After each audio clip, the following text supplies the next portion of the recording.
بسم الله الرحمن الرحيم الحمد لله الذي أرسل رسوله بالهدى ودين الحق ليظهره على دين كله ولو كره المشركون وصلوات الله وسلام عليه وعلى آله الأطهار وصحبه الأبرار ومن تبعه بالإحسان إلى يوم الدين أما بعد. Assalamu alaikum wa rahmatullahi wa barakatuh, mes chers frères et mes chères sœurs. Bienvenue à vous dans cette 7e rencontre des leçons à tirer de la vie du meilleur des hommes. Aujourd'hui, nous allons parler d'événements qui ont eu lieu avant la naissance du prophète sallallahu alayhi wa sallam. Nous allons essayer de concrétiser et de réaliser la situation dans laquelle vivaient les Arabes avant l'arrivée du prophète sallallahu alayhi wa sallam. Et nous allons évoquer la manière dont vivaient les Arabes, que ce soit dans leur vie mondaine ou dans leur vie religieuse.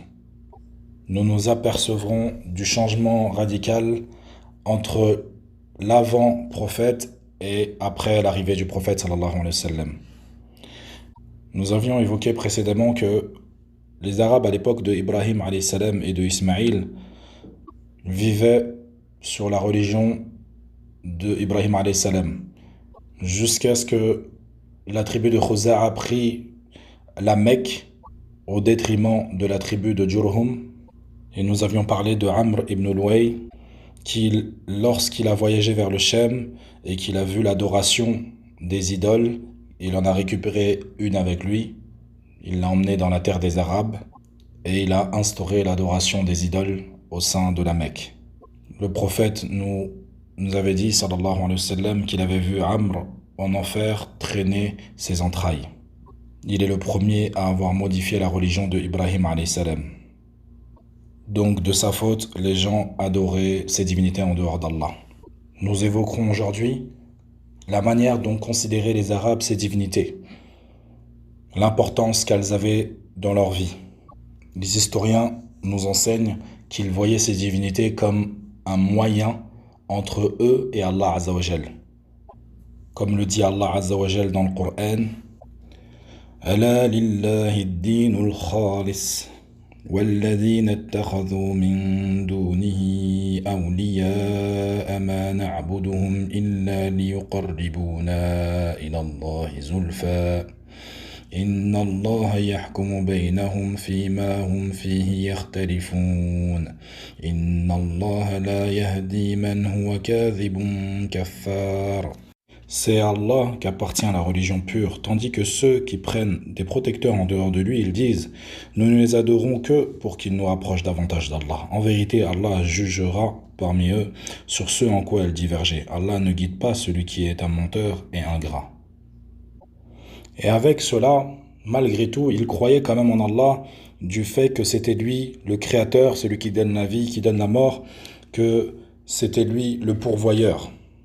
Comme nous le dit Allah Azza wa Jal dans le Coran, وَلَئِن سَأَلْتَهُم مَّنْ خَلَقَ السَّمَاوَاتِ وَالْأَرْضَ لَيَقُولُنَّ اللَّهُ قُلِ الْحَمْدُ لِلَّهِ بَلْ أَكْثَرُهُمْ لَا يَعْلَمُونَ.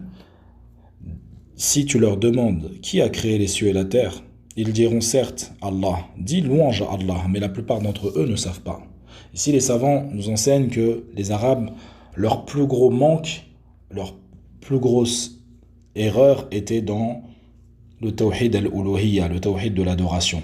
Mais cela ne veut pas dire qu'il n'avait pas des manques dans les autres formes de tawhid, comme le tawhid de la seigneurie ou le tawhid des noms les plus parfaits et des attributs les plus élevés.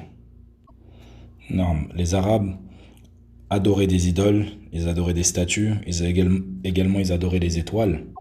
Quant au christianisme et au judaïsme, ils n'avaient pas un grand impact auprès des Arabes. Très peu d'Arabes pratiquaient le christianisme. Et les ténèbres dans lesquelles vivaient les Arabes n'étaient que le fait de l'ignorance. Mais par la grâce d'Allah, il restait un petit groupe d'entre eux qui ne s'adonnaient pas aux adorations que les Arabes pratiquaient. Mais bien au contraire, ils réprimandaient leur peuple quant aux adorations qui étaient pratiquées par les Arabes. Et ils étaient appelés Hunafa al-Arab. Parmi eux, il y avait Qis ibn Sa'ida, ou encore Zayd ibn Amr ibn Nufayl, ou Umayya ibn Abi al-Salt, ou encore Zuhair ibn Abi Sulma. Et ils ont été appelés ainsi en référence à Ibrahim alayhi salam, qui était sur le monothéisme pur, qui est lui Abu al-Hunafa. Comme Allah Azza wa Jal, il dit dans le Coran: Inni wajjahtu wajhiya lilladhi fatara as-samawati wal arda hanifan wa ma ana min al-mushrikin. Je tourne mon visage exclusivement vers celui qui a créé à partir du néant les cieux et la terre, et je ne suis point de ceux qui lui donnent des associés. Allah Azza wa Jal nous dit également dans le Coran: Ma kana Ibrahim yahudiyan wa la nasraniyan walakin kana hanifan musliman wa ma kana min al-mushrikin. Ibrahim n'était ni juif ni chrétien, il était entièrement soumis à Allah, il était soumis musulman, et il n'était point du nombre des associateurs. Parmi les histoires que les historiens nous ont référencées quant à ces hommes pieux, il y a l'histoire de Zayd ibn Amr ibn Nufayl, qui était le père de Saïd ibn Zayd, un grand compagnon du prophète sallallahu alayhi wa sallam. Il avait pour habitude de s'adosser sur la Kaaba, et il disait aux gens de Quraysh: par celui qui détient l'âme de Zayd ibn Amr entre ses mains, et il n'y en a pas un qui s'est levé ce matin sur la religion, sur la piété et la religion d'Ibrahim alayhi salam. Par Allah, si je connaissais la meilleure des façons d'adorer Allah, je l'adorerais de cette manière-là. Mais je ne la connais pas. Puis il se prosternait en direction de la Kaaba. Également, lorsqu'il priait, il priait en direction de la Kaaba. Et il disait: Mon Dieu est le Dieu de Ibrahim.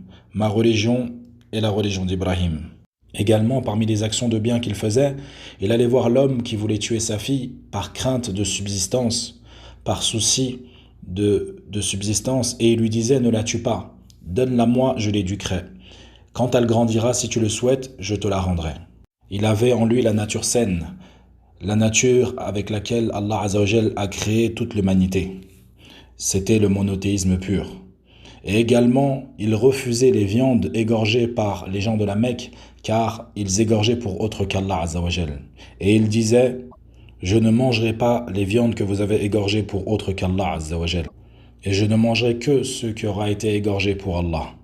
Également, il mettait en évidence l'erreur des gens de Quraysh qui égorgeaient pour autre qu'Allah. Il leur disait: Cette bête que vous venez d'égorger, Allah l'a créée pour vous. Il a fait descendre la pluie et il a fait pousser de celle-ci des cultures avec laquelle elle a pu se nourrir. Puis vous l'égorgez pour autre qu'Allah. Le prophète sallallahu alayhi wa sallam, dans un hadith, il a dit: Je suis rentré au paradis et j'ai vu Zayd ibn Amr ibn Nufayl, et il avait 2 jardins qui lui faisaient de l'ombre. Il a toujours recherché la religion de vérité. Il a même étudié le judaïsme. Il a également étudié le christianisme. Et il en a conclu que la religion de vérité n'était autre que celle de Ibrahim alayhi salam, al-Hanafiyya, le monothéisme pur, celle sur laquelle il était. Et à la fin de son périple, il dit: Allahumma inni ushhiduka bi anni ala dini Ibrahim. Oh Allah, je te prends à témoin que je suis sur la religion d'Ibrahim.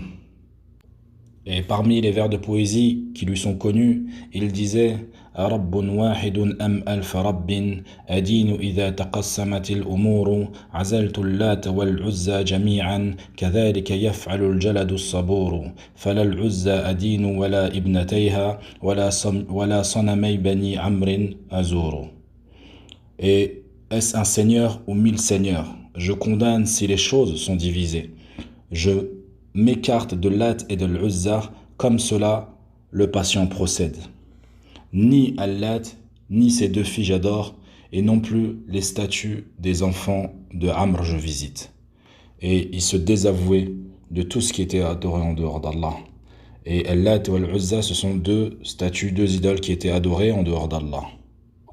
Puis également parmi les pieux, il y avait également Waraqat ibn Nawfal, qui était le cousin de Khadija, radiyallahu anha. Il est rapporté que Waraqat ibn Nawfal était sorti avec Zayd ibn Amr lorsqu'ils étaient partis rechercher la religion de vérité. Et contrairement à Zayd ibn Amr, Waraqat ibn Nawfal s'était converti au christianisme. Et c'est pour cela que le prophète sallallahu alayhi wa sallam, lorsqu'il a reçu les premiers versets du Coran, il se dirigea vers Waraqat ibn Nawfal avec son épouse Khadija radiallahu anha.